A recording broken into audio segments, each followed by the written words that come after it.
Welcome back. The South African Police Service recently launched a Chinese Community and Police Cooperation Centre in Port Elizabeth. This is the 13th such centre to be opened nationally. Now, Eastern Cape Police Commissioner Lizzie Wenjinga says the service has benefited by finding its role in order to further the existing relations within the Chinese community. Many have raised concerns about the nature of relations between the South African government and China. Now, to discuss the issue, we're joined by the South African Institute for International Relations Affairs senior researcher, and that's Dr. Cobus van Staden.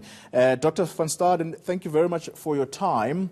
Should South Africans be suspicious of a center like this or a cooperation between the Chinese community and the South African Police Service? By the way, this is the 13th center nationally to be opened now.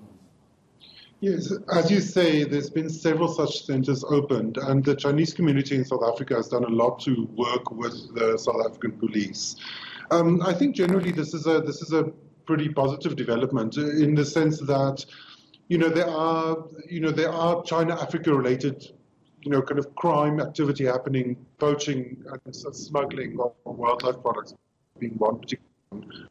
And if it's for the community to work with the police in order to crack down on some of these problems, then it seems like a pretty positive development to me. All right. So what then are South Africans to make of the Chinese in other African countries where China is said to be colonizing those African states as a result of the amount of debt that those countries have with China? That narrative I find quite problematic. In the first place, China is doing business in Africa, so it might be very unequal, it might be problematic, but it has nothing, there's no way to compare it with the level of violence, control, destruction that was European colonialism. So I think colonialism isn't the right word. In the second place, debt is a big problem, but Africa owes a lot of debt to Western institutions as well. And in fact, China has only about 20% of African debt at the moment. The rest is frequently to Western private, lenders, which frequently charge much higher interest rates. So Chinese debt is an issue, and it's an issue that African countries should look at, but China isn't responsible for Africa's whole debt problem. Africa's debt problem is more complicated than that. What would the benefits of such a cooperation be, Dr. van Staden? What kind of strategies would China help us with in terms of fighting crime in the country, but also the kinds of crimes that are perpetrated in Chinese communities in South Africa? Well, the Chinese community works with the South African police, as you said, and so a lot of the problems that come up are problems that are also in other communities in South Africa, which includes illicit financial flows, smuggling, those kind of issues. So I don't necessarily think that it's that useful to turn it into a Chinese problem. This is a South African crime problem.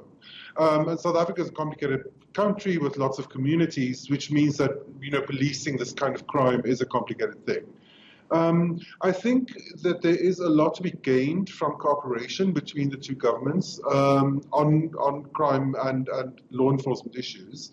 But of course, in all cases, South Africa needs to make sure that their own house is in order and also that they are led by the South African Constitution. All right, Dr. Cobus van Staden talking to us about this 13th centre. Thank you very much for your time. 13th centre to be opened in South Africa nationally, and it's called a Chinese Community and Police Cooperation Centre, and of course the latest being opened in Port Elizabeth.